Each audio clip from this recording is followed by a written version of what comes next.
fellow progressive thinkers, fellow practitioners of excellence, ladies and gentlemen, you're not allowed. It would be great if you could please take your seat. It is indeed a pity that we have to start on this note, that nourished, and that you're ready for the final stretch of about 3 hours. We are literally almost there. We have been doing so incredibly well thus far.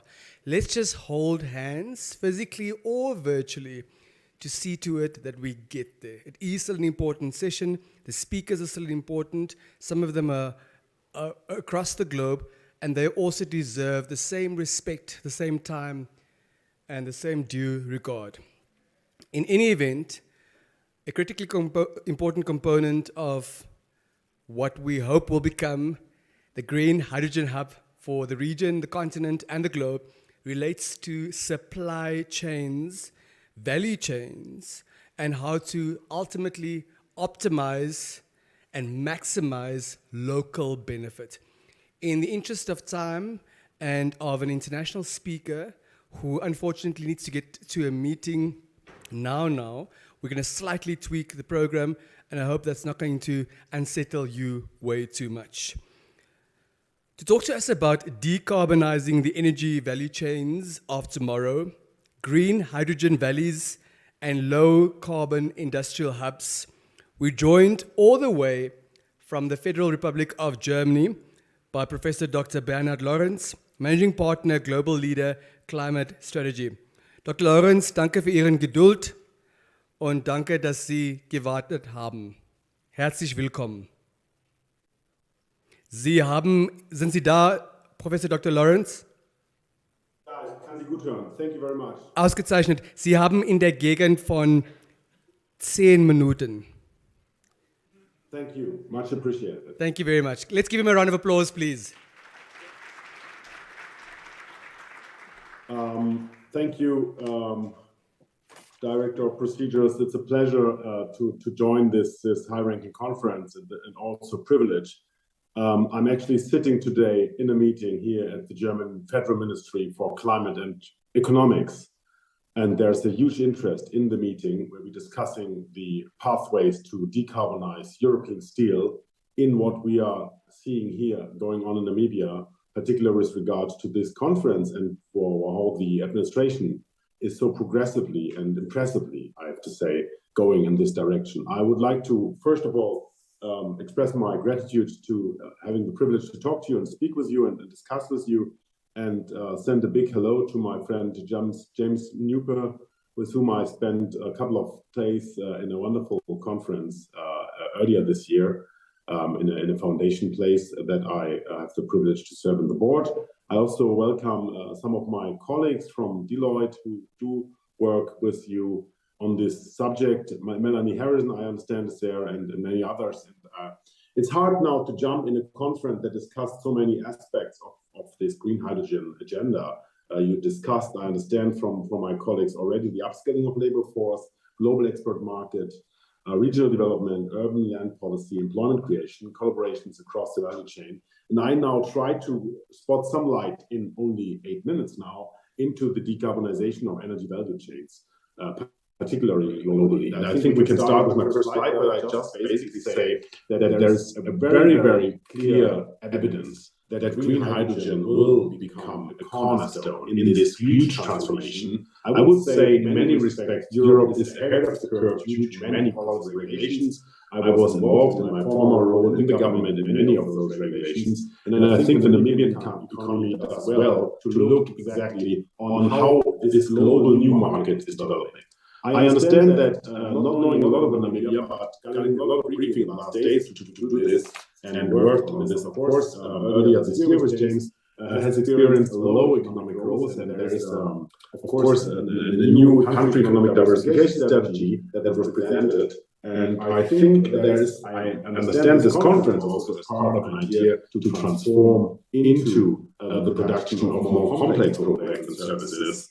And I think this can only, and that's my main point maybe in the beginning, work if you have an involvement in the global future very, very impressive. I looked at the numbers of this German-Namibian partnership project that is also much supported here in the German government, and I think there are huge positive effects also for the transformation of Namibia itself into a net zero economy. Namibia needs, however, to adopt. Hydrogen is recognized, of course, as one of the key pieces of the puzzle to reach a net zero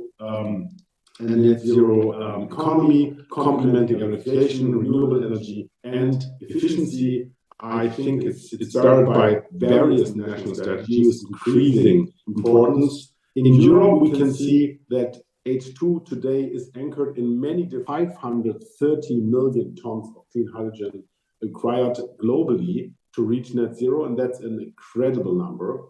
And already a demand of today, if I look at to implement the first phase of decarbonization strategies globally. Given this projected global demand for green hydrogen, I think Namibia has a unique opportunity to increase your country's own share of this wonderful new market that is going to be there, and of course having a lot of economic scale effects, both in speed and scale. Hydrogen will be a global market, of course, particularly with hydrogen-derived products. Identified the need to import and achieve in order to achieve the decarbonization goals.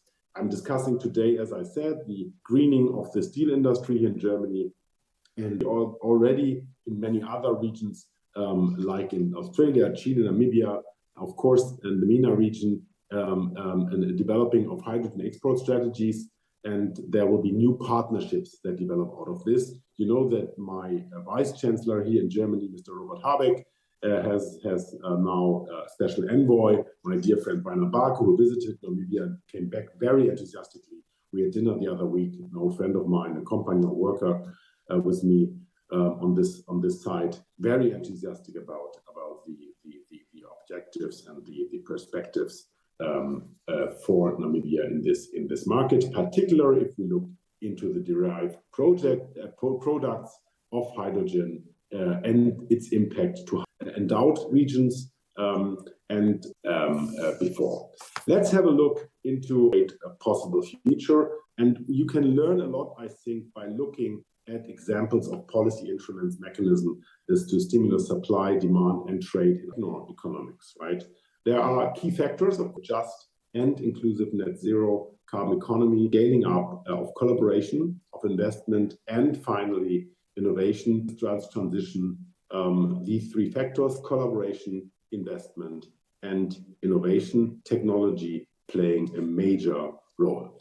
There's a need for a clear understanding through rigorous analysis, and I know that you're doing a lot of analytics around this. I think we help you already with this, and that you went from carbon pricing to policy frameworks now implemented under the I offer to come to Berlin, and you did this successfully. You're gonna ramp up this incredible hydrogen future in your country. Namibia needs to ramp up, not both only the supply, but of course then a demand structure. And for this, the model of hydrogen valleys are really the future-ready approach to create a hydrogen economy. We have these decarbonized energy value chains to create valleys, to create clusters, industries, research initiatives, to carry out pilot storage sometimes in the mix. This is the success story of valleys that you see on this globe, and I would say there is a huge bright future if you go this way with the. I think again a look to Germany and to Europe's helps makes a huge difference and can bring Namibia not only on the African scale but also globally on the very front end of the development. Finally, it also must activate the demand. That's really important. And how to do this? Well, I think hard-to-abate sectors can accelerate hydrogen uptake, demand, and then really have also a local effect of what you do, not only for the global market. And in this local hubs, industry, geography, and many other collaborators have characteristics in an industry base with a significant amount is needed, but then we see in many other. I'm pretty confident that you will enable a critical mass of clustered customers and then create also demand. If you follow this kind of very obvious how, you will have really a major participation here, really great example for what we globally as a firm look at as something that will be the future, and that is a net zero economy, that is net. So back to you, Director of Procedure. Thank you very much. And my colleague is there, and if you have questions, I'm really very much looking forward to answer them, both by email or just drop me an email. Thank you very much. Professor Dr. Wir bedanken uns sehr. And that's exactly how we will be operating henceforth. As far if the English language proficiency on my part is the challenge, because I find it fascinating where a moderator speaker 15 minutes later, I have to contemplate. We are a bit tired, we are a bit overwhelmed, but moreover, we're also at the same time energized, and we want to get going and we want to maintain the momentum. But therefore, we need to respect something as base, starting with Dr. Hina Moshakele, retired from the hydrogen value chain, including focus. We'll have Mr. Roy Kamper, Chief Technology of the Future. Thereafter, green hydrogen, methane consortium, once you are done. So as you finish, kindly make your way here. A maximum of 10 minutes, maximum of how will we transport the green hydrogen in the end. Is in 4 years as well, but we need to accommodate an amazing, warm round of applause. Thank you very much.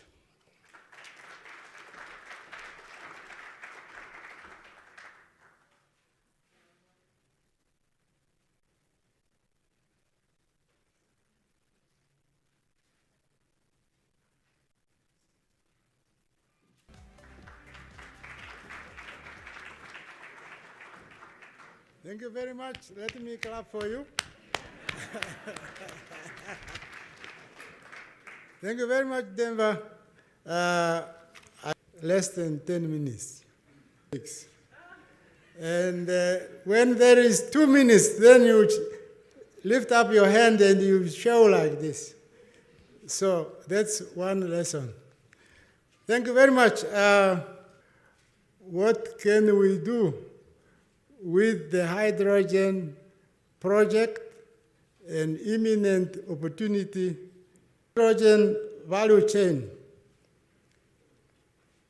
Now the reference products for green hydrogen or hydrogen byproducts in that value chain.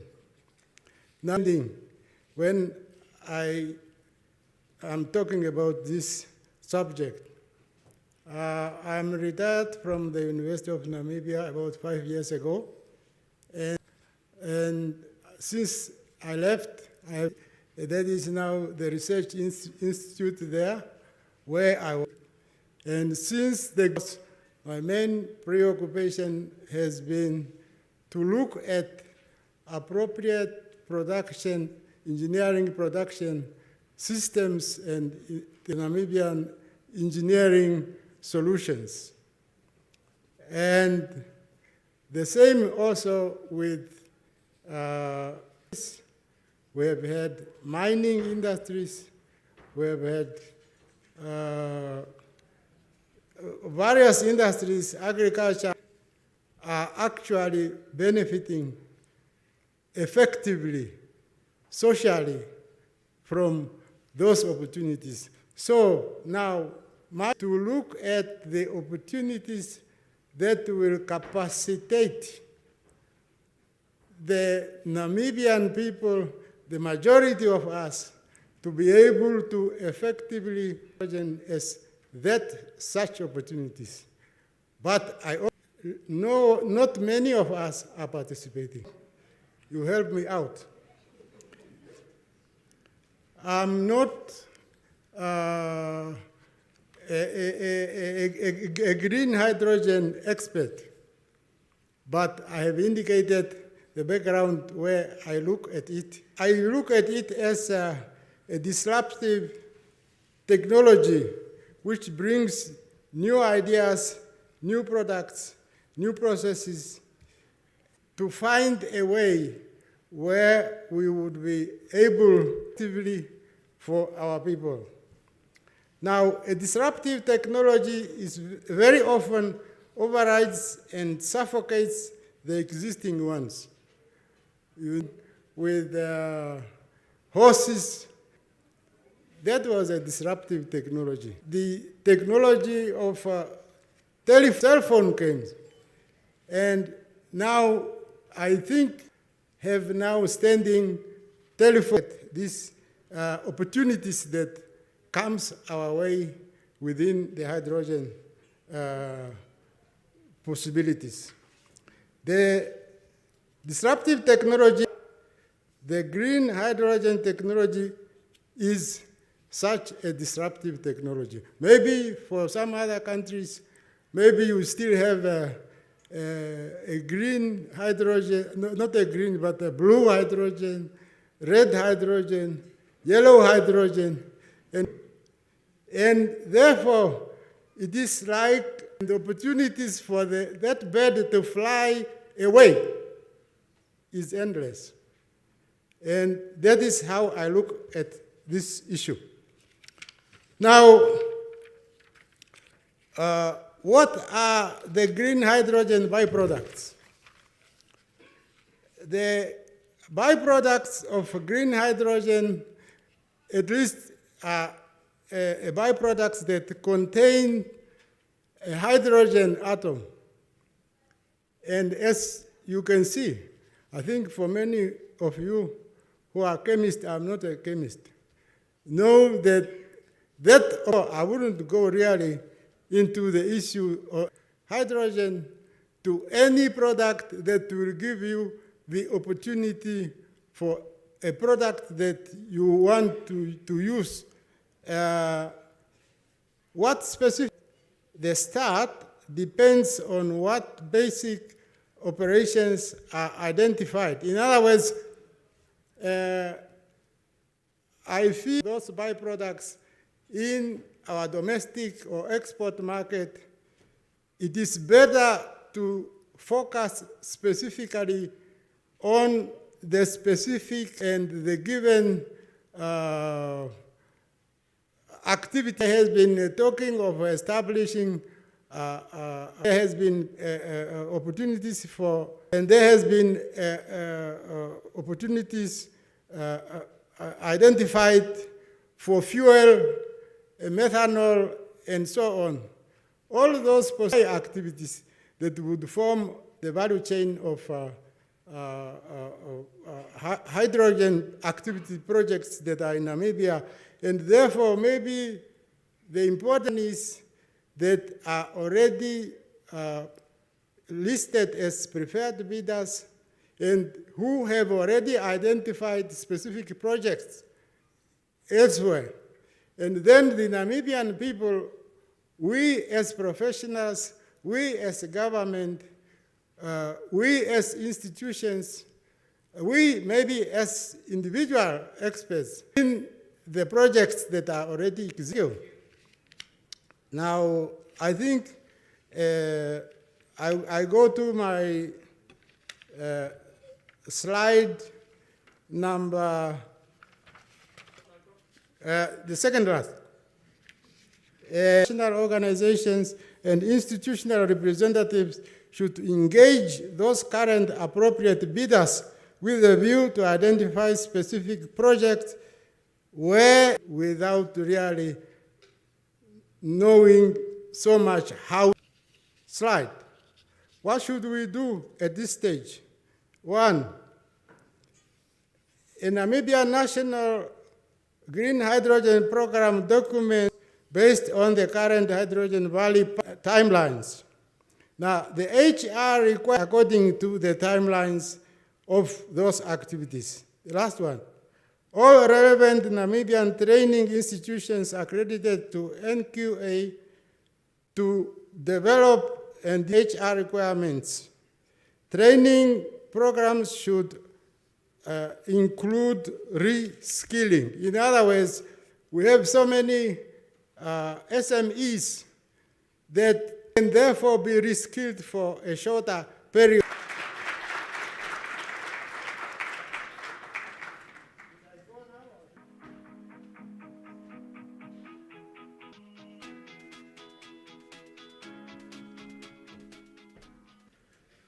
I'm happy to be here because I just received info I got promotion. Apparently I'm the CTO of ONL Group, which makes me a happy man. I don't think my boss will be happy because I'm the CTO of CMB Tech. Anyhow, I'm happy to give you an energetic story. And it's a story what hydrogen trucks can do for the country, how we see that hydrogen trucks really can make a difference over here. So, as you can see on that first picture, to share also a bit of that story again to you today. So first of all, presentation topics, but I skipped this one to save 1 minute in my presentation. We are in fact a Belgian shipping company. We operate and we own about 150 ships. 100 of them are ocean going.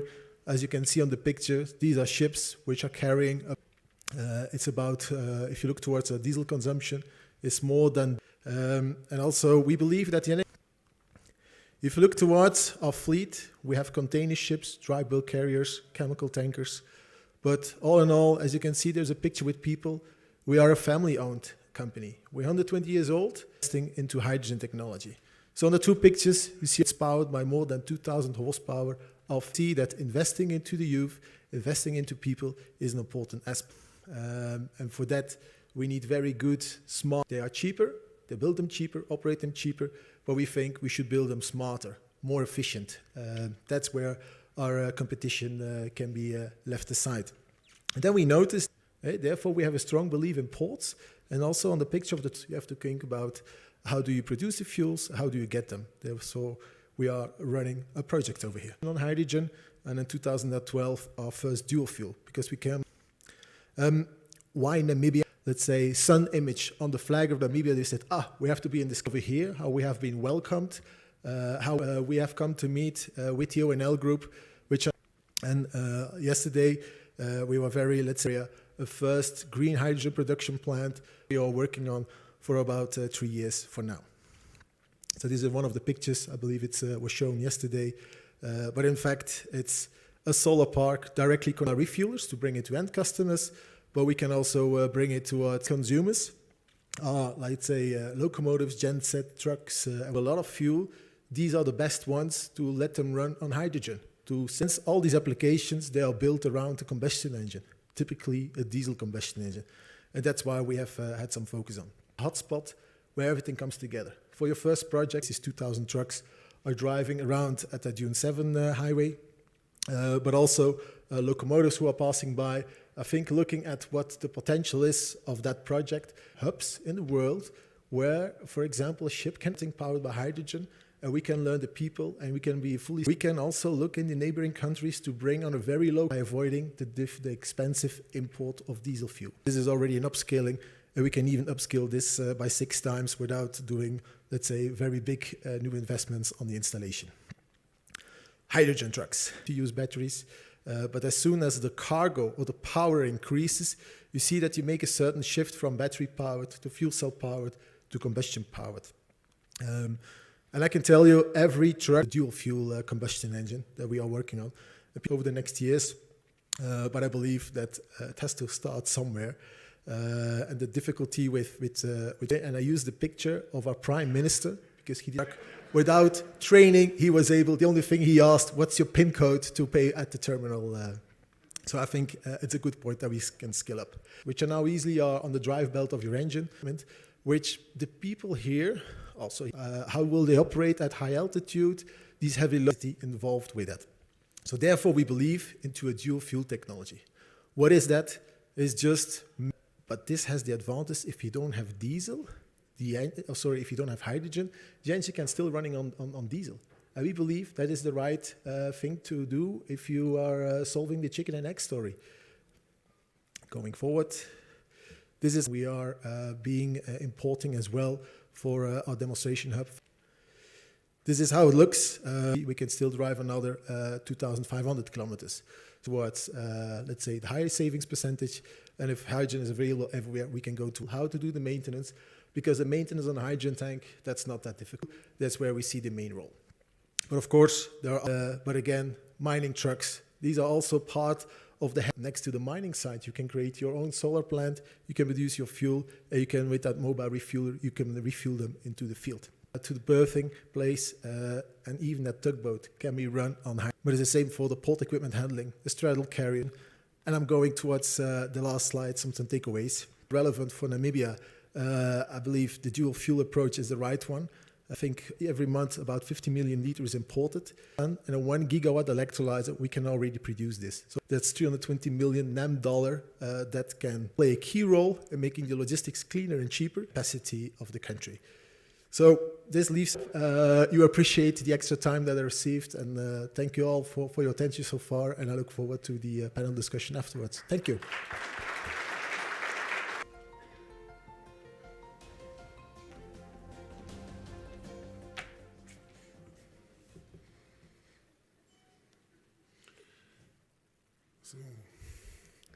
Good afternoon, ladies and gentlemen. Actually came here, how many people actually stayed here at the last, after every speaker, to speak after the lunch, you know, to still keep that, I can only thank him.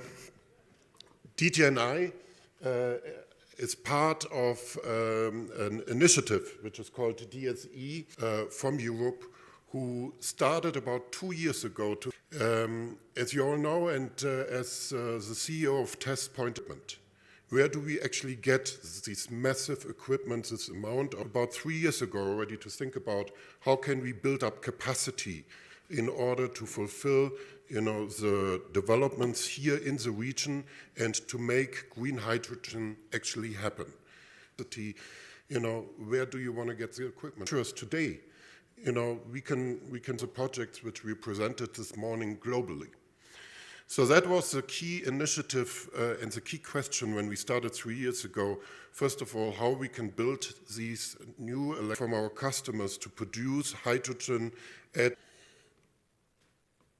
in order to do so, from the PV panel to the electrolyzer, to develop own this step by step with all our partners with this localization plan that we are planning. We are planning to build a stack plant, or our Botswana, and we will definitely build in the southern part of South Africa, green hydrogen revolution. You know, we are looking at beyond $1,000 when you import your panels from Asia, in particular China. Also, the current panels have efficiency of about 21 to 22%.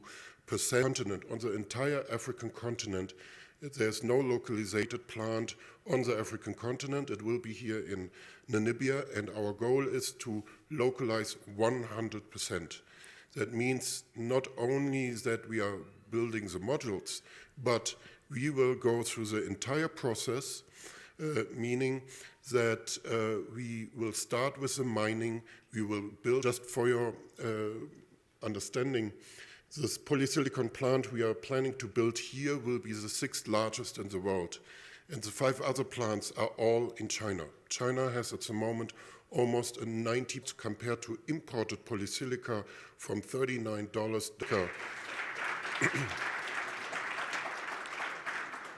It will be an efficient way for the continent, for Namibia. Okay. Then where we capture the heat, the Celsius. With this, we would be able, we steam, which is currently produced with coal, literally in a plant with green energy. For example, one of our proposals to make Namibia's grid hydrogen producers. Coming to our electrolysis system. So at the moment when you look at all our competitors, the stacks, for example, are produced all manually. You can go to every manufacturer with a high speed. That means when other companies are able to produce a few hundred stacks per year, we will be able to produce in Southern Africa most likely somewhere in the range from 150,000 stacks per year. Yeah, and that will make the difference. Highly, with higher quality and certified then from Munich Re. That means panels is guaranteed by Munich Re, one of the worldwide largest reinsurers. We have a de-risking by Munich Re who guarantees for the performance, which makes it again more easy to finance. Okay, Bia, we will make sure that you will be able to produce.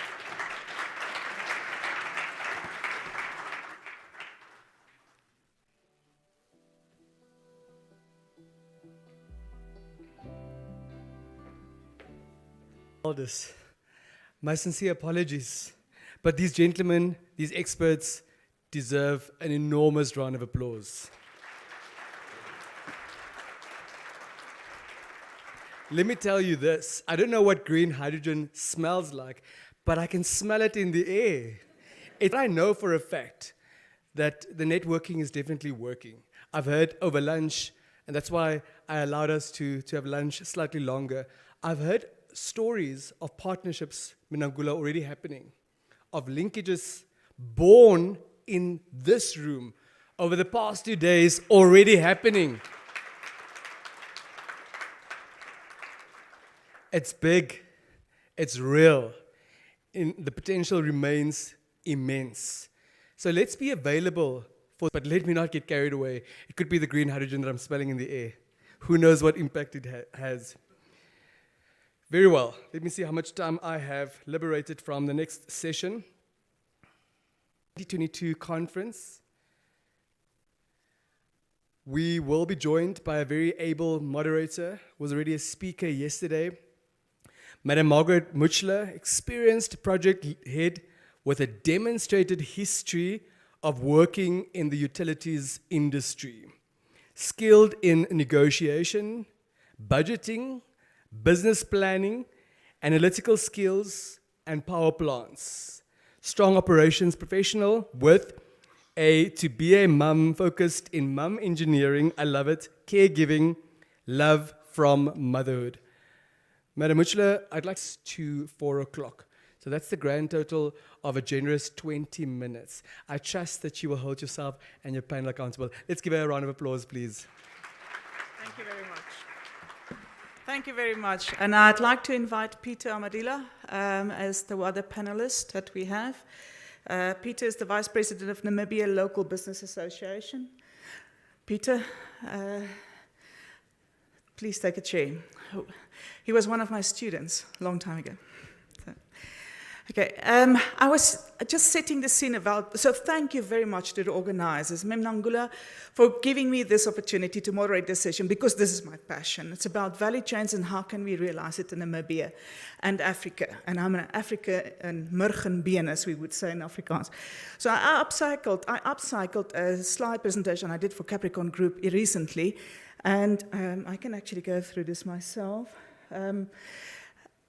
And it was about the value chain, exactly this topic, and it was fascinating to do this. So you've seen this, you know, I'm not going to preach you again about this, but I want to leave you with this, and we're going to leave this slide on here. I'm not going to read through it, don't worry, Denzel. I'm not going to read through it. I just want to leave it there, because for me, about the value chain of fantastic, and from this panel, fantastic opportunities related to the products from that core value chain and its derivatives. But what I want you as a Namibian, and I want to challenge you as a Namibian to think about, is the indirect and the induced component of that value chain. And this is everything that I could think about, and insurance is missing there. I'm apologizing to the insurance industry, is right here on the right hand of that slide. So look at this. Identify your own business that you're currently in there. And if you don't know how, after the session, I challenge you to come and speak to me and ask me, how can you repurpose your work, your employment, your business in order to benefit from this new industry? It's all about getting the ecosystem to support this brave new world.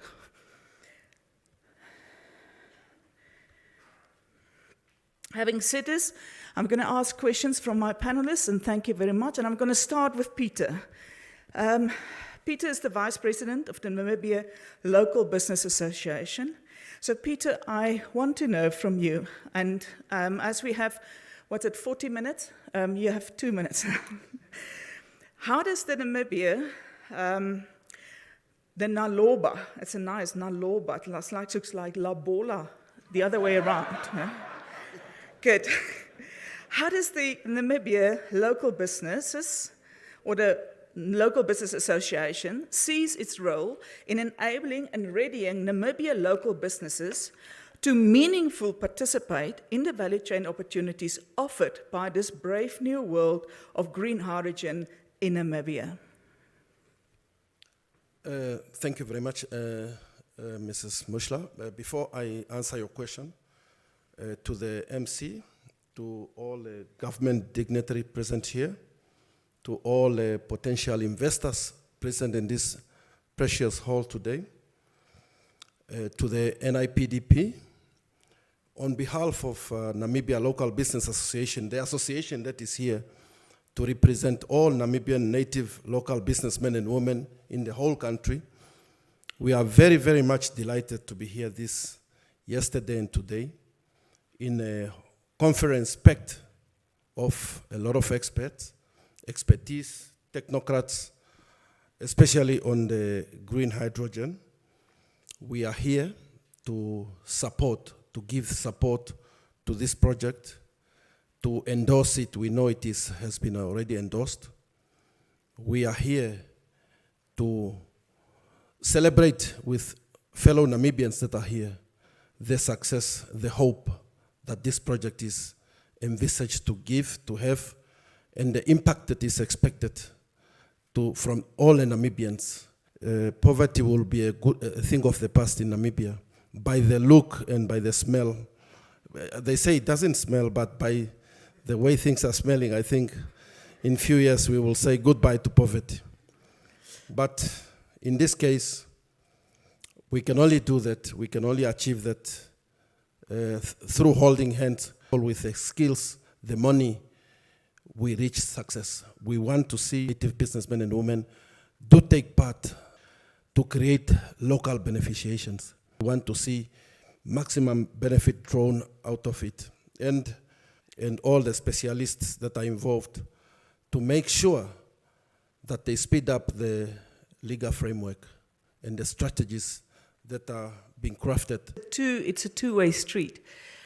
So I will come and showcase ways that the Namibian business, local businesses, my challenge to you.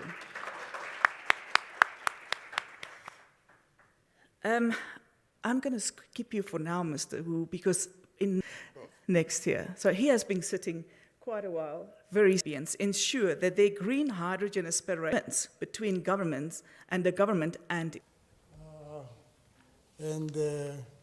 good afternoon, everybody, again. I think the opportunities that are participating, that is Namibians, have the capacity to be able to participate. And the participation can of the projects, the economics activities that are brought by the project. And therefore, the main encapsulate the interest of both parties, government and the investors. A bottom-up type of approach, meaning the people, like we are doing now, are bringing together our aspirations and our fears and discuss possible solutions and bring those to government. And then government would do that. What the government is going to take to the investors is, I think, the ordinary Namibians experience. Join the voice with the extremely good, because it's the first time in my know-how since we embarked on this brave new world where on a very wide platform we had really this quality of information shared. So let's have more of this questions so that we can see how we can repurpose ourselves. You're going to get out of retirement sometime to engage with our young Namibians and show them how to do that. My next question, that's a lengthy title. It beats Peter's title, by the way. Solar panels, and we know about previous case studies. And maybe I should ask, how can we produce key equipment competitively in the region? Look, when we face our production sites and then we export it, yeah? But this is not done it in my life. I always looked after localization part of the nations where we do business. We want to create value here, we want to create jobs, and we want to also do a social impact. And this is actually also my recommendation to the Namibian government. At the end of the day, the Namibian government has a huge leverage. You will hardly find any place in the world where you have these ideal conditions to produce green hydrogen. So be self-confident. And what I would do as Namibian government, I would tell to the developers, you must prove 40% local content. Prove it. The latest technology, not some used PV plant from China. We come here with the latest technology developed in Germany. Yeah, and so you will be the main hub for high-end PV panels. You will be the high-end, you will be the main hub here in the region for high-end electrolyzer. Nobody will be able to produce more. Don't forget, for the electrolyzer, we need iridium. South Africa is the biggest. My recommendation to Namibia, be self-confident. And I want to support. Viva. We are the Nampower guys. The Mburu plant that was inaugurated somewhere this year, was totally built by Namibians. The only foreign ambitious. So absolutely, we have the building blocks here. We just need neighboring countries and African Union and see how we can connect the dots so that we actually do become a player in the region as well. Thank you very much, Mr. Wo, for setting that target for us. We hope we can. So I just wanted to tell you a secret. Some of these questions have been communicated to the panel members before. Roy, you not. Yeah. Angola and Botswana. Yeah. I think is that if we as a country in Namibia would be able to have, let's say, offered, you see that companies who, for example, if we would have a good railway, having as a cheap fuel, where can I have access to cheap energy, a good workforce. One of my previous visits with people were Namibians.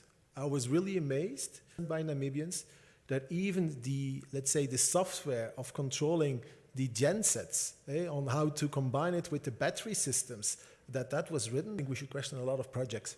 And I believe this is a strength. That's also one of the main reasons that I believe in this country. And I think, we have the space, we have the people. They are happy to drive in Namibia. They can sleep along the road. They can do maintenance. I believe there are huge opportunities over here. And if you can make it cheap, I think more business will follow. To look at, the solar panel needs to be cleaned. They're also going to have a luxury. They're going to build houses. It's like, for me, it's like a tsunami. And I'm happy to think and can be welcomed. And we can also learn from each other how to fortify. Also, okay, how can we start, let's say, educating the people? We're not that attitude. We're going to train over here so that everybody's happy. Your question, I'm an engineer. I should not answer political. Peter, I want to come back to you. I just want to see where's that draconian time comprehend. Peter, just a quick thing. I want to come back to you. And this is the last question for the panel before I summarize. Thank you. When you walk out of here and they say, Peter. You know, I have never seen before in Namibia like this one. This shows a lot in terms of the economy under one umbrella, powered by an association of all businessmen and women to this particular specialized project that are on the street. Probably the government will do that through NTA and other training institutions to make sure that they come forward for upskilling. Well, if we think in fully trained, like we see there's a cooperation between Germany to German. So I assume you would tell them, roll up your sleeves and get cracking. Yeah. But also beyond the borders of Namibia, as part of the African trade, case studies of value chains exported and let's challenge ourselves to bring next year, getting ourselves ready to actually create that ecosystem in Namibia as well as in Africa to serve not only for us, for Namibia or Africa, but also the global net zero ambition. I thank you very much.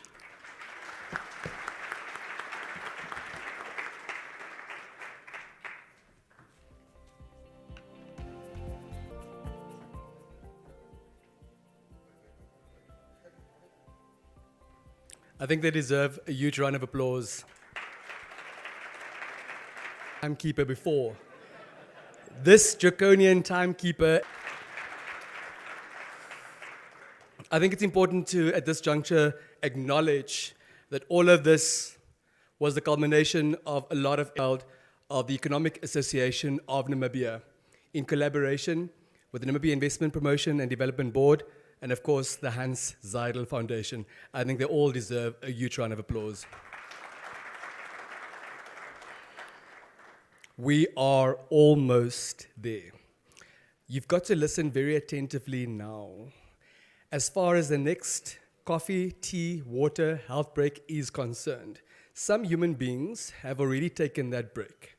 So if you are in this room and you've done that already, you're not allowed to leave the room. Right? Number one. Number two, those whom you see when you leave, those are authorized to leave, tell them to get back immediately. We only have time for you to get up, provided you didn't get up a while ago, to go fetch your coffee or tea or water, and then come back immediately. We don't have time for any networking opportunity at this particular juncture. We will create another opportunity if you cooperate, if you collaborate, perhaps a bit later. So we're only getting up to go fetch our coffee or tea or water, and we're coming back immediately. We are back in 5 minutes' time maximum. Thank you very much.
Fellow progressive thinkers, fellow practitioners of excellence,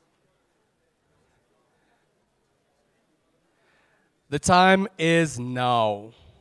Please make your way back to your seats immediately. Please make your way back to your seats immediately.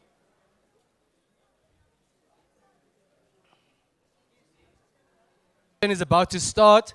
Please make your way back to your seat.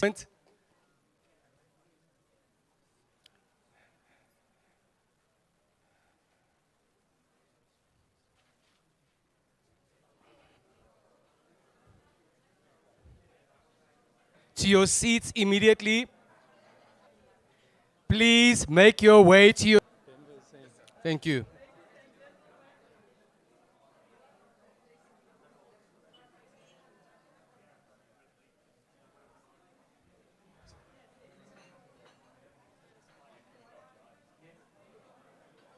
Ladies and gentlemen, for the very last time, please make your way to your seats immediately.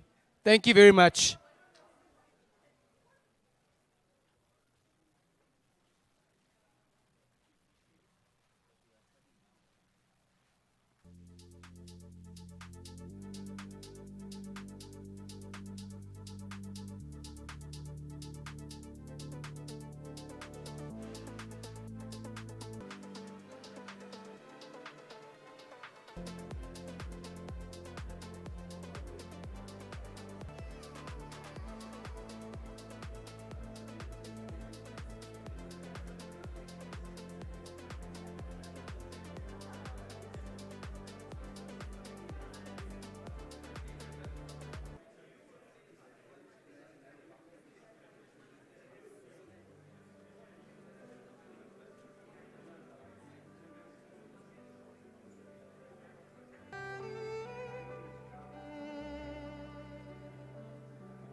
proud to save the town that's been painted gray.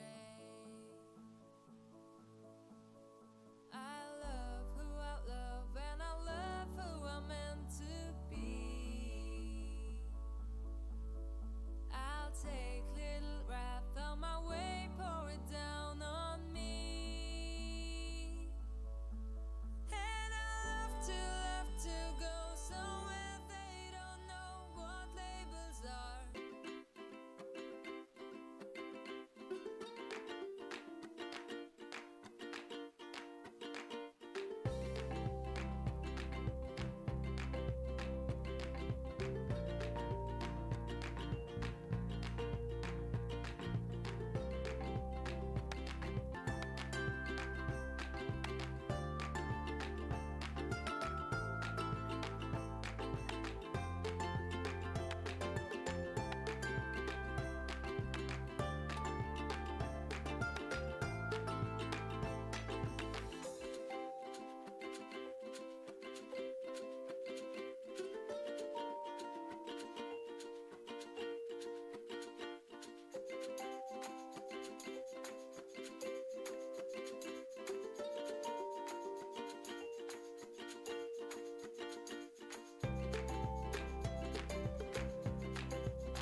Fellow critical and progressive thinkers, practitioners of excellence, ladies and gentlemen, did you manage to get yourself a cup of tea or coffee or a swig of water?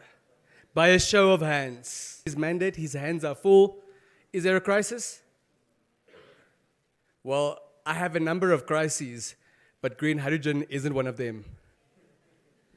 In any case, the last session, session number 8, of the Namibia National Green Hydrogen Conference, full of our presence, of our choices, of our interaction, so that all of those impact our children, our grandchildren, our great-grandchildren positively. This ambitious plan, this incredible goal, how on earth will it be financed? What will the collaboration look like between the private and the public sector? It's part of the nitty-gritty that is still held perhaps in a bit of uncertainty in the know. How do we plan to make all of that work? The following speakers have the grand total of 5 minutes each. And I'd like to call upon Mr. Franshoff van Schalkwyk, Executive Director at the Namibia Investment Promotion and Development Board, responsible for investments as well as new ventures. And he'll speak to us specifically about the potential for investment opportunities in the new green hydrogen sector as soon as he is done with his 5 minutes and 0 seconds. We'll be joined for a double, Ms. Claire Hobbs, Chief Treasurer at Bank Windhoek, as well as Mr. Benedict Libanda, Chief Executive Officer at the Environment Investment Fund. They'll be talking to us about financing and funding instruments to boost the hydrogen economy. Because there are two, they will get the grand total of 10 minutes and 0 seconds. As soon as the speakers are done, they're not going anywhere. Mr. Van Schalkwyk will sit here as soon as he's done. Ms. Claire Hobbs will sit there as soon as she's done. And Mr. Libanda will sit there as soon as he is.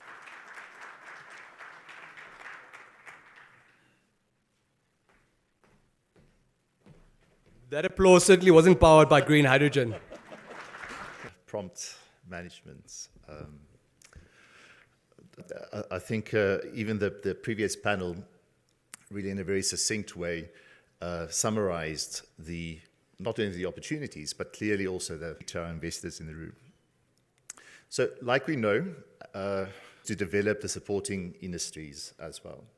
So as we know, yes, MSMEs is a very important part of what we would like to see in our value chain. Namibia Inc. So local companies that do. It will be part of not only government's mandate, but also this. There are a number of opportunities that will come up, and I do believe that when we work together in a get there. But the point really is that after FDI destination than anything else, these 16 factors that Namibia as an investment destination.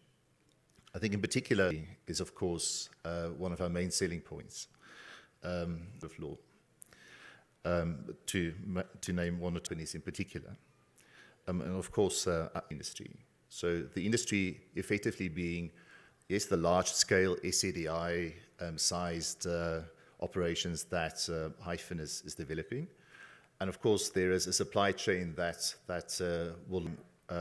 we saw yesterday when grants were announced for 3 other projects, but also for really three other companies and operations. And these small globally, in fact, basis to innovators in the space as well, other related sectors and industries to hydrogen, and we believe will play a significant role and create opportunities for Namibian companies to participate in. And of course, together with CMB Tech, who presented earlier, we at NIPDB have been doing is actually connecting that. So when we think of opportunity, so and of course, my list of most of us, but it is about green mines themselves, other than necessarily supplying. We see various parallels taking. So as we are building this particular sector, we see a wider opportunity for providing not only earlier mentioned the challenges. To be honest, we're all heading for an energy crisis if we don't act quicker. And I think to that effect, when we talk about, yes, local construction of solar panels, but also other equipment, I think most of you would know we have quite a healthy independent to hydrogen. We'll see significant opportunities arise in the future. And then to confirm you today is there is all of government support cross-sector and in the development of. There's a drive within government now to particular facilitating the development of enabling key enabling. That in itself, hopefully, we've come this far, and certainly we're not looking to areas.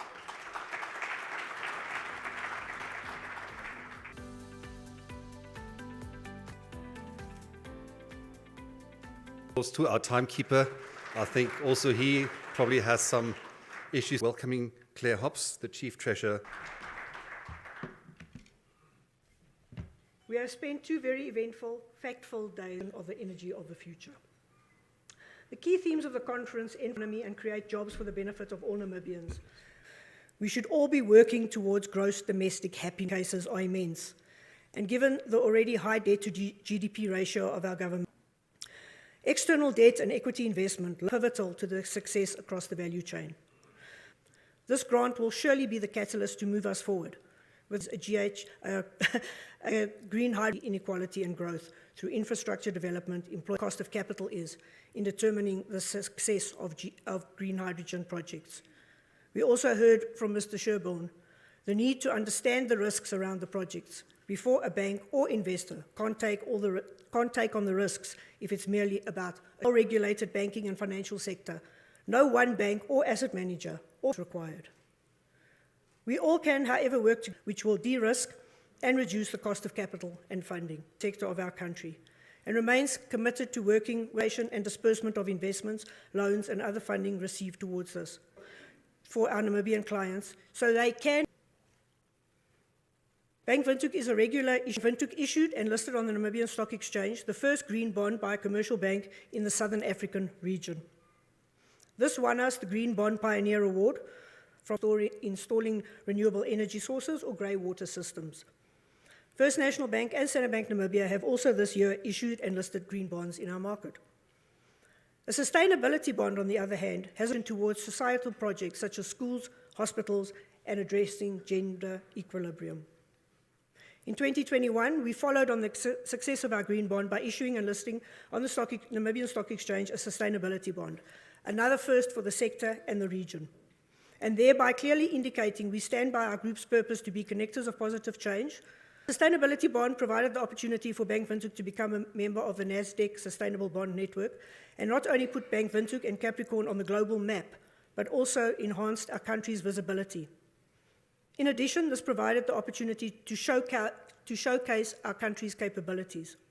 It assisted in deepening Namibia's financial markets, while simultaneously clearly indicating our commitment to the United Nations, Namibian government, the Ministry of Finance, Bank of Namibia, NIPDB, and the EIF, to ensure, together with the rest of the Namibian financial sector, we are able to recommit Bank Windhoek and the Capricorn Group's participation in and support of the proposed blended finance vehicle, namely SDG Namibia 1, the details of which will now be presented by Mr. Benedict Labanda.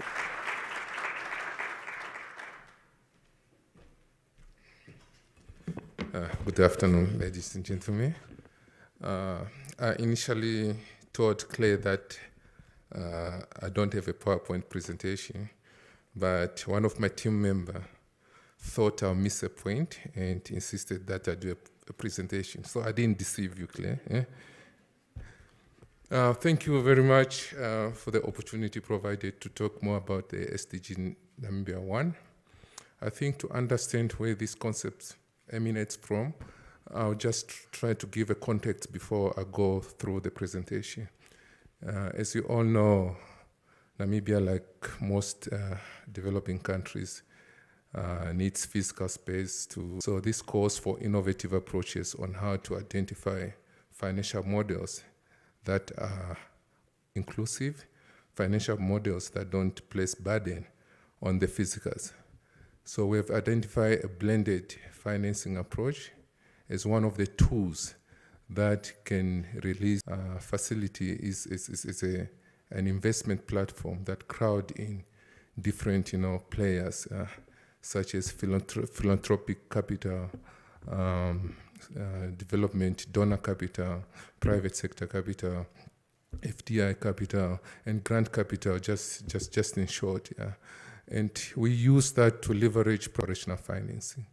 So we are getting this instrument from the SDG Indonesia 1. So there's a blueprint on that one, where SDG Indonesia 1 managed to attract 3 billion US climate fund managers, as well as the Investment International. When I say we, the Environmental Investment Fund of Namibia. So climate fund managers are a global climate asset entity that specialized in equity investments, and they've got a good track record with deploying capital through blended financing instruments. And then the Invest International is a development fund, DFI, for the Dutch government. That's how they call themselves, so they're very good partners. And then the Environmental Investment Fund, of course, is an entity of the state, registered under, established under an Act of Parliament here in Namibia. So we, the three entities, have come together and established this SDG Namibia 1 fund with the aim to raise about $1 billion US for deployment into the value chains of green hydrogen assets. And that $1 billion US does not include leveraging, which can be 3 to 4 folds. Okay, let me start my presentation.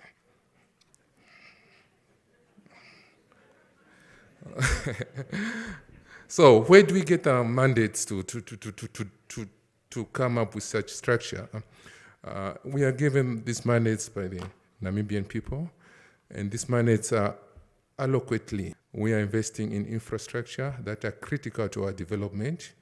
We are creating good governance systems that can deploy capital to a portfolio that is required by the country, and creating another economy on top of the already existing economy by supporting the issues that we discuss of employment, poverty alleviation, etc., comes from. Yeah. So that is how a blended financing action looks like. Yeah. At its peak, That's where early investments comes in of construction fund as well as operational funds. Each has got its own risk profile.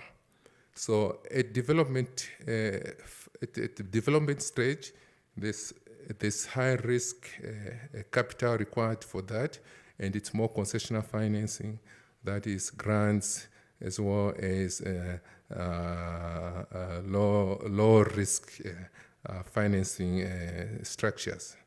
At construction, that is after developing the project to will take place, and then at operation. If you look at those structure, at development stage is more grants, and it's low, it's high risk capital. So that is just in a nutshell how the Environmental Investment Fund of Namibia fund. To date, we have signed the heads of agreement to participate in this blended financing tool. And again, if you look at the structure of the fund, we're working with the ecosystem that involves, that is on different stage of funding at development fund, construction fund, and operational fund, as well as domestic markets in terms of investment. International level, we've started conversation with a variety of actors. There's been commitments already, but at this time I can't mention the numbers, investment fund, etc. At the regional level, SDG number 1 structure. Oh, I can see. Not exhaustive. This is not exhaustive to participate in this SDG 1. I'm told I'm left with 2 minutes. Share of the SDG number 1 fund. Again, the left is investors, typical instruments, convertible loans, and or returnable grants, etc. What kind of projects? Only hyphen, but it's all for value addition from product the value chains of each segment here has got its tactical risk management and mitigation instrument. Use grant, public financing, and de-risk. I've reached the end of the presentation.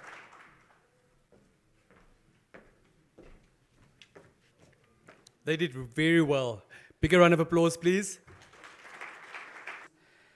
I'd like to call on the following. This human being is one of them, as well as economic development, investment advisory, as well as start. Let's put our hands together for him. Thank you very much, Denver. Conference stands out. As the speakers were, thank you very much. I think we're missing someone on stage to join the panelists today as the EXCO member from the NCCI. All right.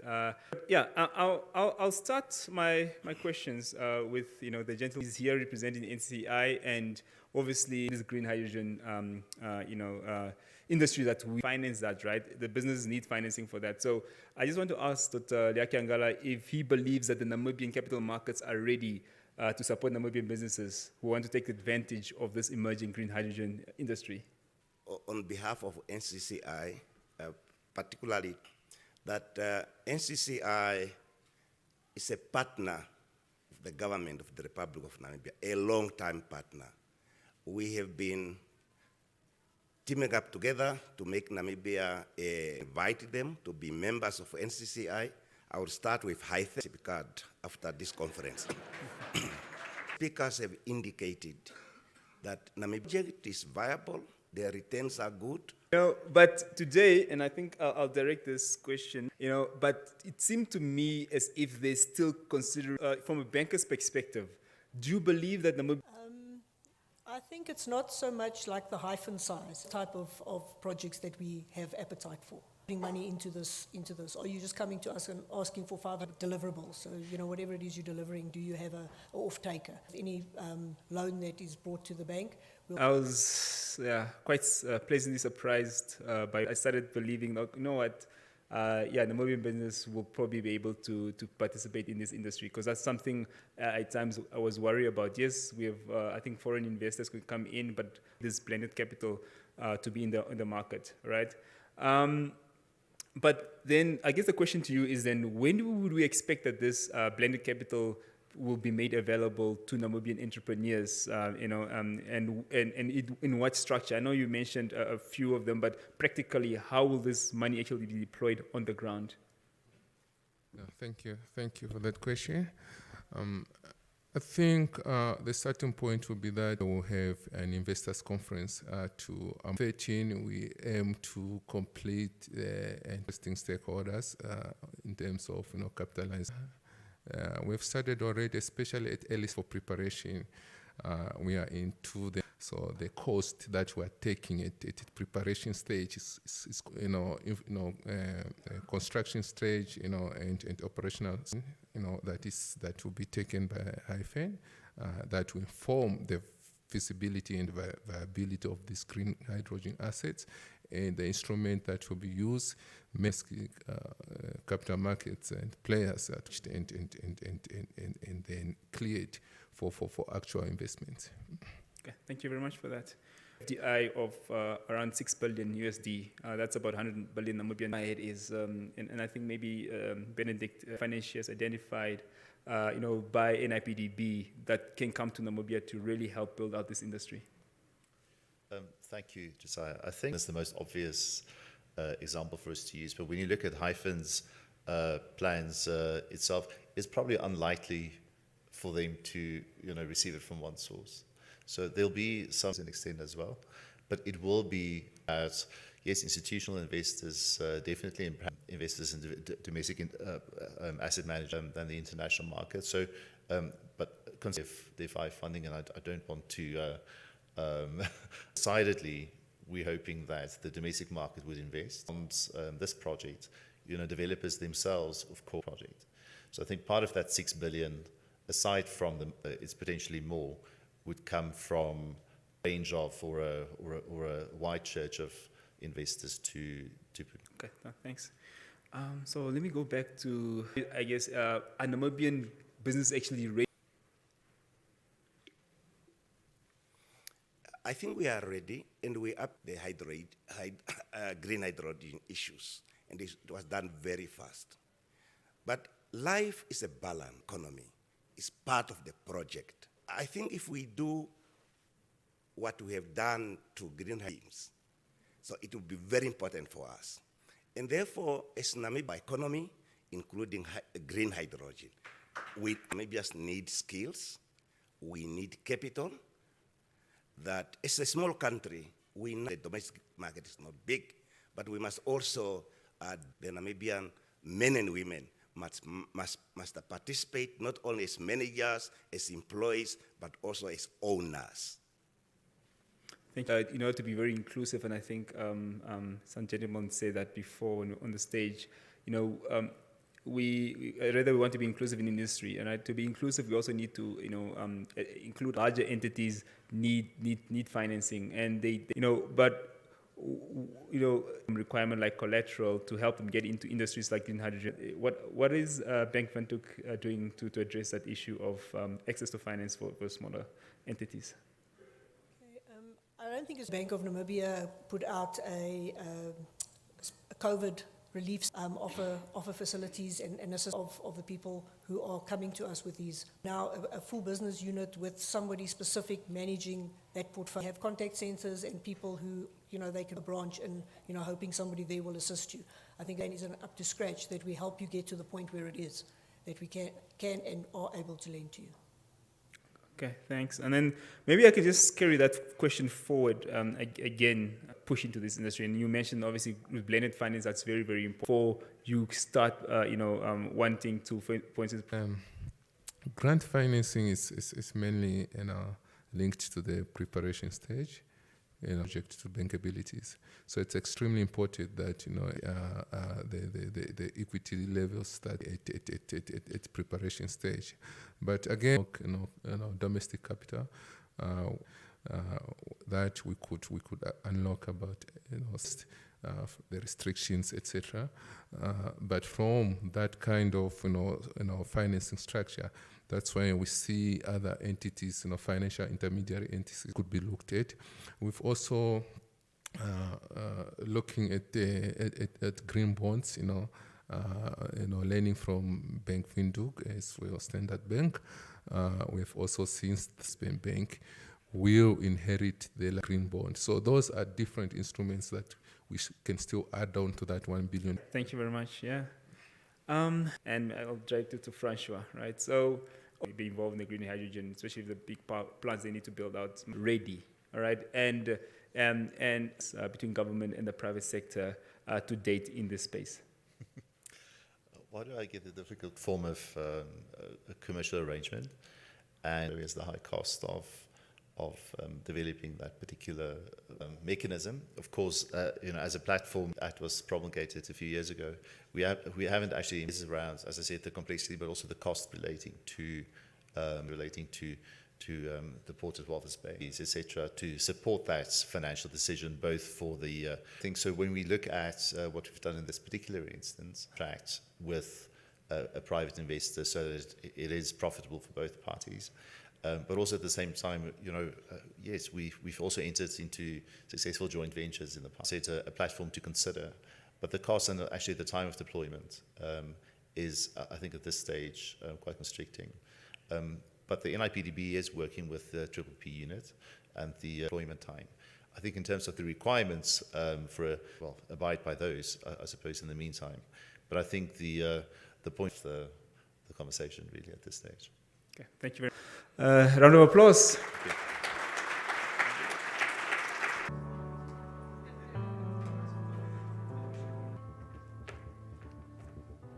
That gentleman, without a doubt, is also powered by green hydrogen. Please give him and his panel a huge round of applause.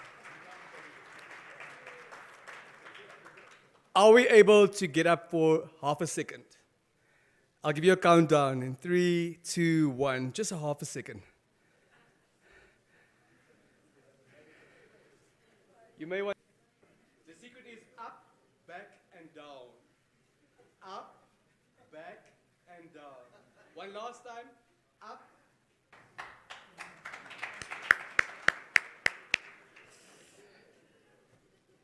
Oryx number 4. This particular session was called 4. Some of you, unfortunately, did not take all your earthly belongings with you. We do not want to call back the VIPP department of the Namibian police to confiscate. If you could sneak out to perhaps just go get your charger, or perhaps are done at exactly 6 o'clock, I would like our apologies in advance to those who joined us virtual initiative to remain behind. We've come to the end of this. Was hectic, draconian, some would call it, but I think it was super powerful. And in order for us to have been able to accommodate everything that we needed to, we had to go about it the way we did. Madam Wanja, perhaps more often, because we need to continuously and do more of that and move forward. I'd like to now call upon Mr. Kons Karamata, the Chief Executive. It was helpful for me for my short speech. Good afternoon, everyone. Well, as Denver pointed, and I really have to say, wow.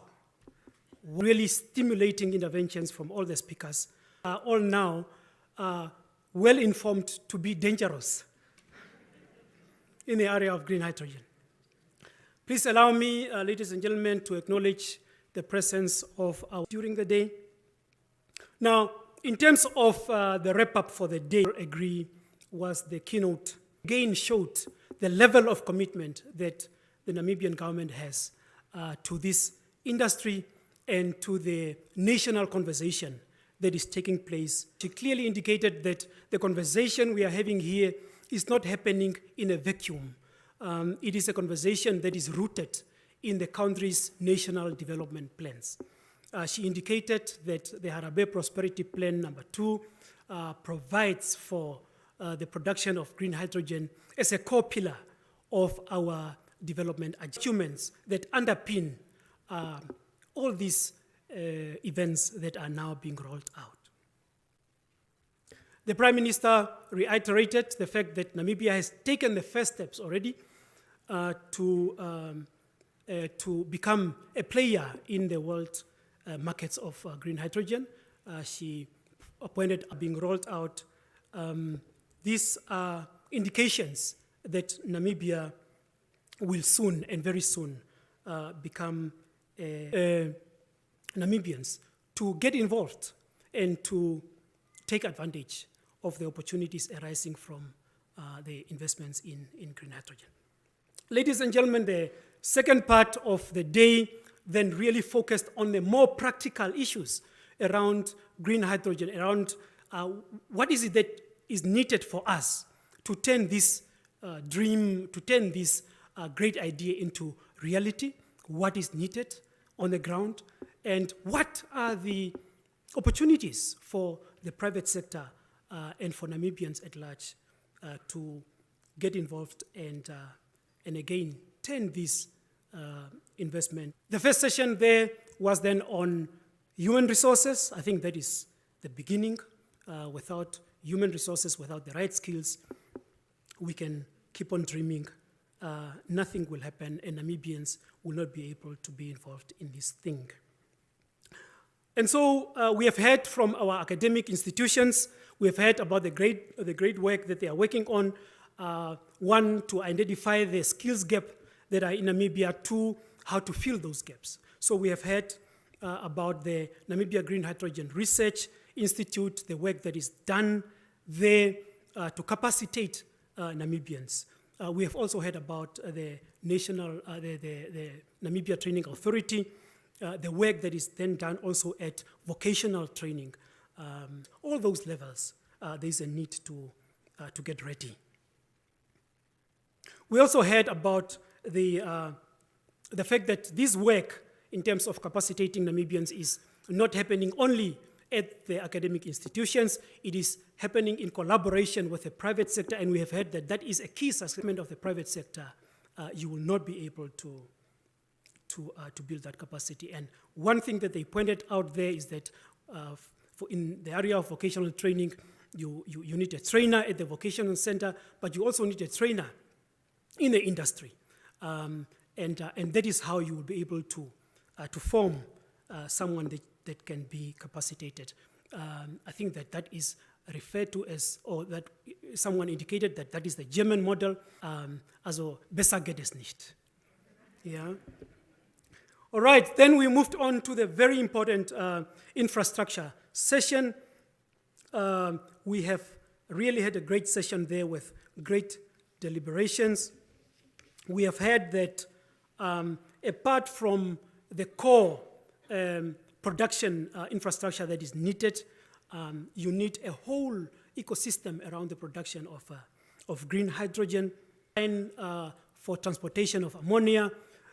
You need road infrastructure, you need port infrastructure, a whole lot of developments that can then create the necessary economic activities needed. We have also heard that all these people that are going to flock into a place like Lutretz need housing.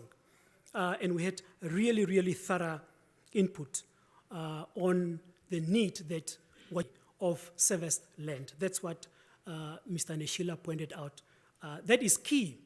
That is key for these projects to take off. Without land, nothing can be done. So, but we have heard that if everything is done correctly, if the right capacity is there on the ground, if the right policies are in place, a small town like Lutretz can really be turned into a hub of economic and industrial activities. What that would mean for your small traders and in terms of job creation in general.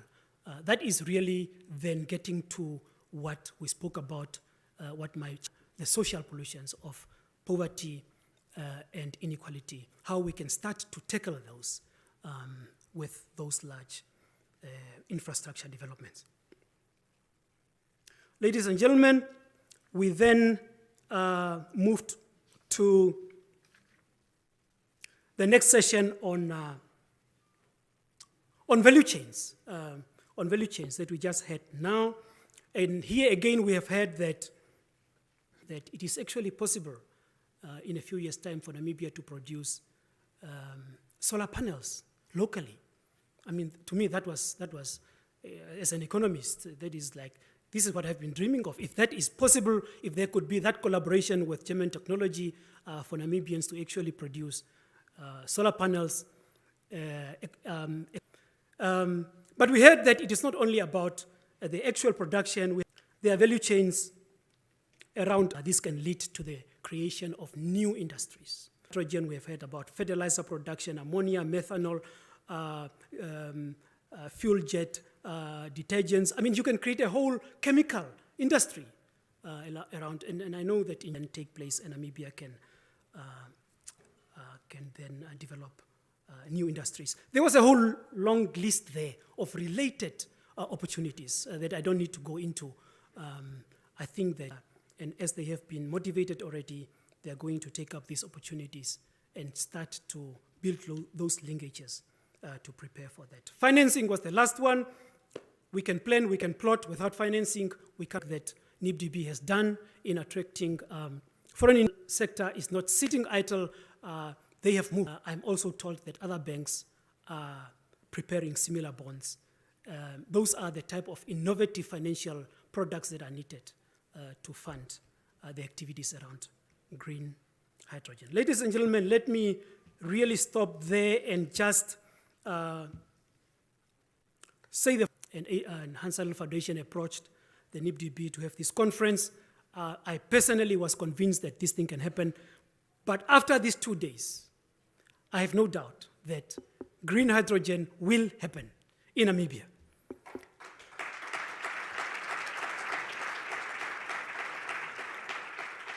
I think the question is now, how do we who are here, the nation at large, how do we prepare for the coming of green hydrogen?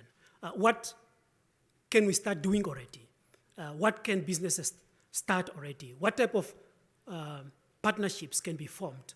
There's a gentleman who really encouraged me that I met yesterday, all the way from Chad, coming to this conference, looking for opportunities to engage and seeing what type of business opportunities are there.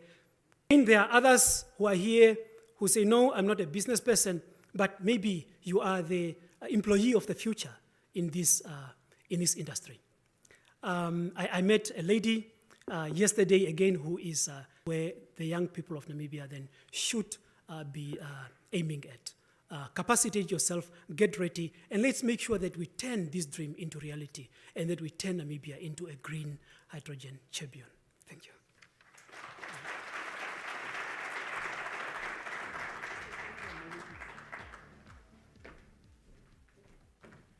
No, man, we can't be that tired. Please give Mr. Konskaramata a proper round of applause.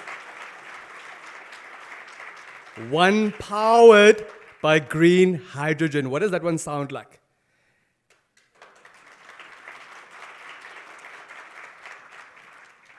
So you're not the only one dreaming that dream. We are equally as excited, and thank you very much for the initiative. I am not suitably qualified to introduce the next speaker. And no, you may not go, sir. Yeah, kindly remain put. I've got about half an hour left of calling the shots in this space. So one of the last shots that I will be calling is to ask you, on account of the fact that I'm not suitably qualified, to please call on our next speaker, sir. Thank you very much. Let's put our hands together for Mr. Konskaramata to call on the next speaker. The Honorable Tom Alwento,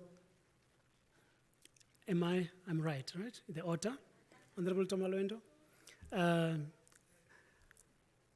has been, met him as an economist, a young economist. He is a supporter of the activities that the Economic Association of Namibia has been doing. He's always at our activities when we invite him, and he's a leading leader in the Minister of Mines and Energy, Mr. Tom Alwento.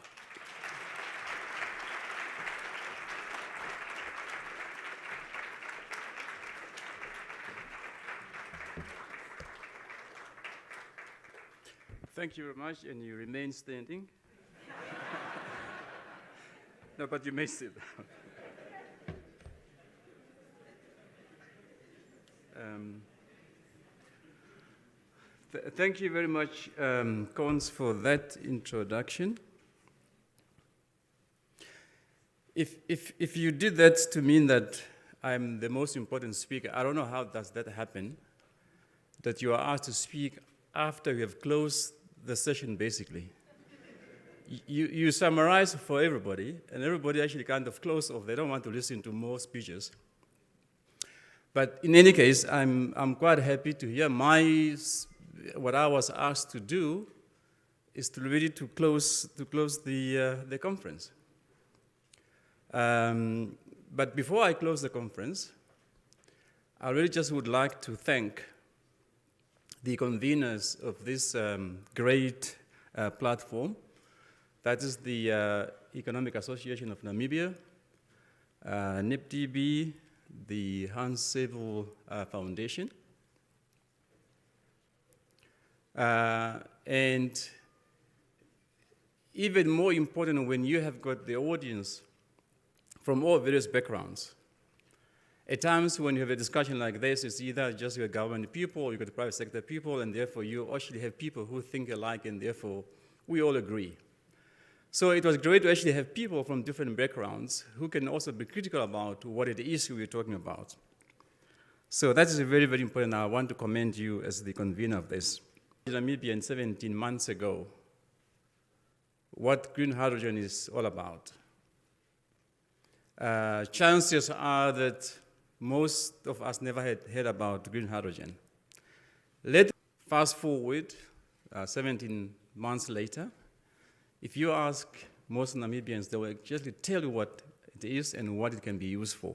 The plan, which was launched by the president in March of last year, in which green hydrogen as one of the economic recovery plan we have got in that plan, the speed is always away.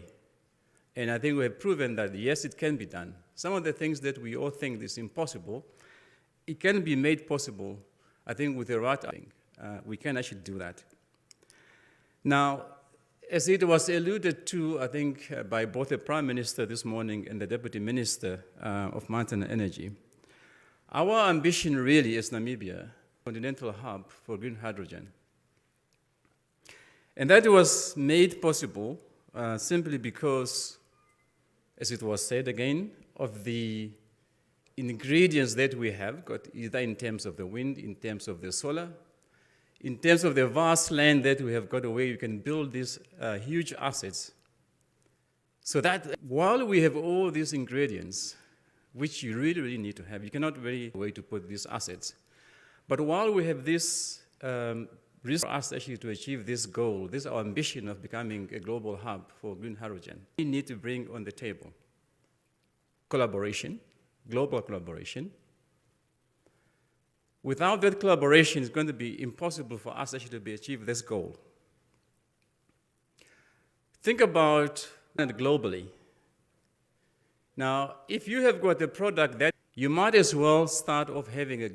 For example, what will be the standard of green hydrogen be? Example, or the one produced in Chile? Or are we going to have this? So that can only be discovered, that can only be, all of us can agree to say, yes, this is green hydrogen. What about the transportation standards? What about the regulations as to what it is? And that is why our global partners. It was mentioned that, for example, so far we were able to officially agree on official collaboration with the various number of countries, for example, Germany, Belgium, the Netherlands, simply because we realized that it's only then we are going to be able. And in this global collaboration, I think for the financial contribution that they were able to make sure that we reach our goal as quick as possible. And I want to convey our thanks to have this collaboration. I think all of you were hopefully in the room when that became a reality. And therefore, for that, it's a pity as I was walking in, the financing and therefore investment will be on that. And the risk is here that this is rather except that being a new industry, not really familiar with that, how this can global collaboration, for example, they play. And critical role in creating a sector in order for us really to galvanize private sector investment.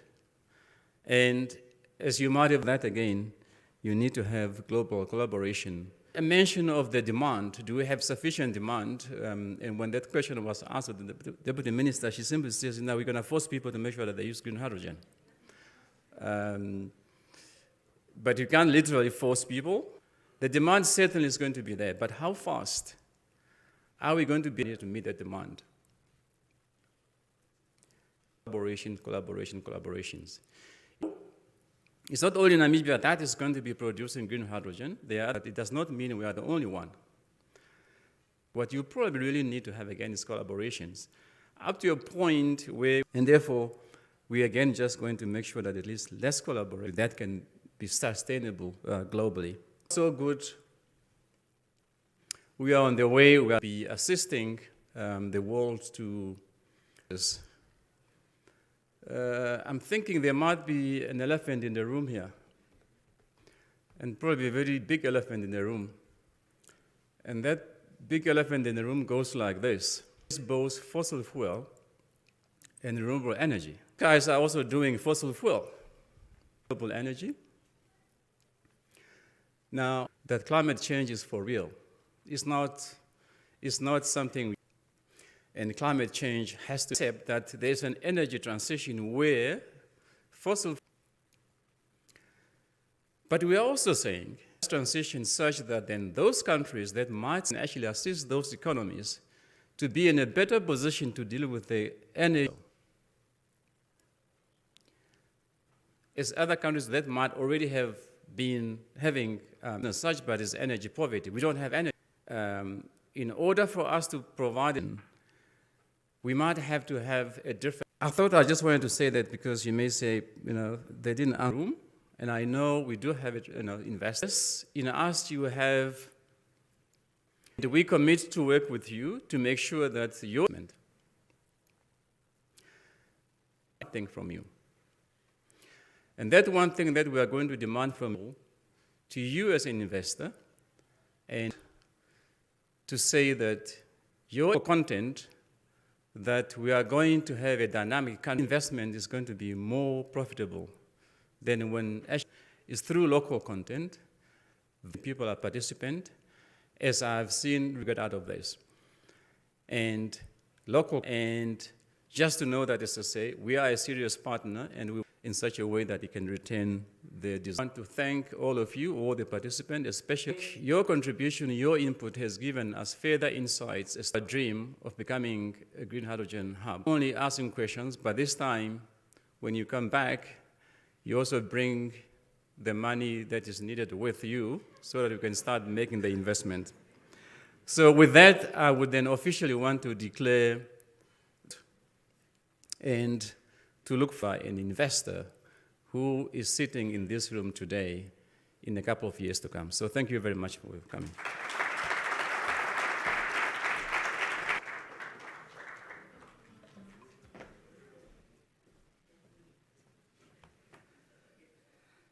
Is it not your conviction that the Minister of Mines and Energy of the Republic of Namibia is worthy of a bigger round of applause?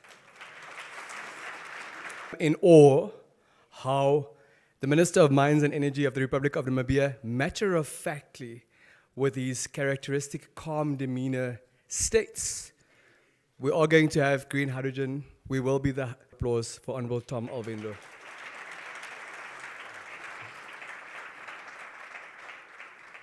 Honorable Minister, your take on the conference is one that resonates. Namely, at some stage, some things seem impossible, but we are able to make one of the words of the late Madiba, namely, that the impossible is generally the untried. And here we are. Call me draconian as much as you want. Have a look at whatever device you consult to establish the time. According to my device, it's exactly 20 minutes as per this official document, scheduled for 10 to 6. We are 10 minutes ahead of the program. Starting to feel like the separation anxiety is kicking in now that the moment of truth is. And the chairperson of the Namibia Investment Promotion and Development Board, Madam Nangula Wanja, for the vote of thanks and the final word. Let's put our hands together for her.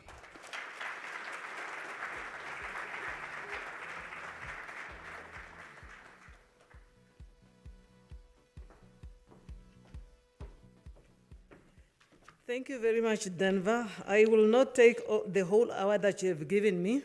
I will only take a few necessary that we just say a few words of appreciation to many people that have contributed to why we are here today. And I will really, really do my best to make it very short. In Harambee Prosperity Plan 2, because of what he has announced even in the UNGA of 2020 and at COP 26, that is why we are here. And I think the Honorable Minister has just said that we have been really going at a fast pace. And it is because of the structure that His Excellency clap for him. Okay, after that one, of course, we thank Honorable Minister for your message that you have given us and also for the lot of work that you have been doing. We would like to thank the Deputy Minister of Mines and Energy of Germany to Namibia, not only for his address, but also for the contribution that we have heard, the pilot project, and all the news that we have said. Normally when so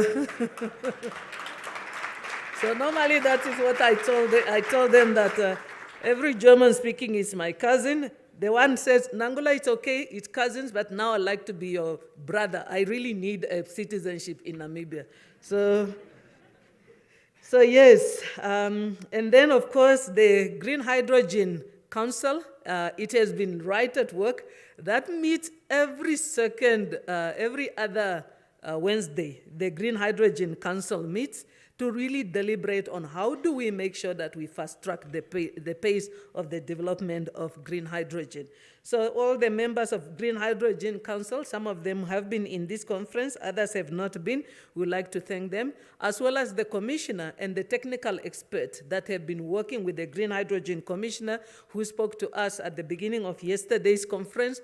There is many people that have been working behind the scenes to make sure that we have moved, and it's only actually we have ridden on the back of the marketing effort that they have made. So somebody said, wow, the conference is full. You guys did a great job. And I said, I think we didn't need the technical people and by the Green Hydrogen Council.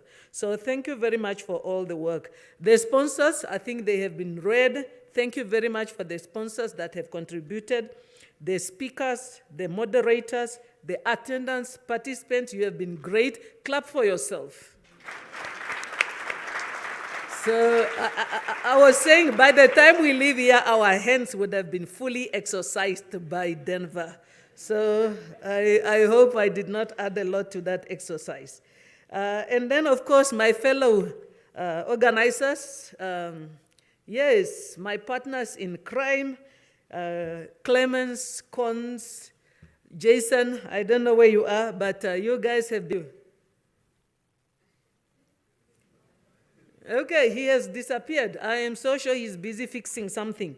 So Ricardo, Margaret, Catherine, Ricardo and Margaret and their team, they have not been sleeping for a couple of should be invited, is invited, and everybody who should be on agenda has confirmed. And then when more than 320 people showed up yesterday, more than the number we organized, I think we all had at least lunch, right? Was somebody denied lunch? Okay, it looks like there were some denied lunch. Thank you for your patience for those that were denied.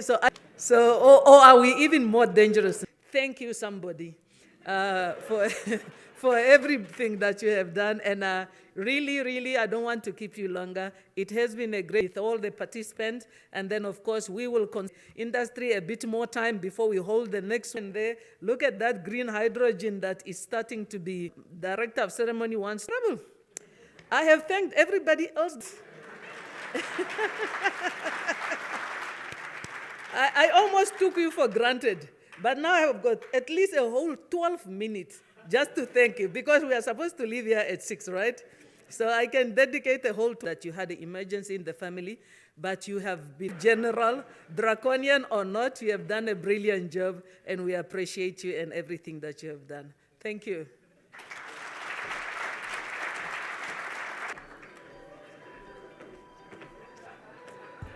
I have absolutely nothing to say. Get out, get our hands dirty, and do the work, and remain powered by green hydrogen. Goodbye.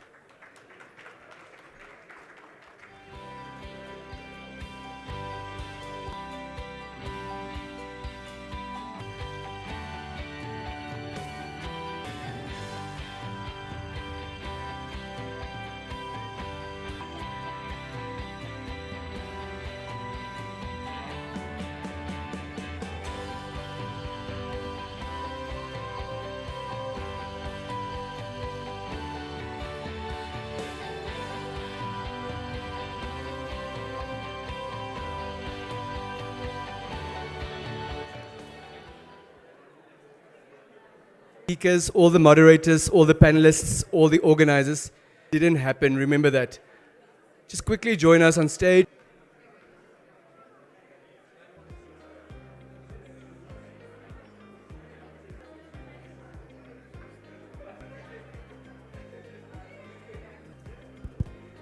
Ladies and gentlemen, the quicker we all can go.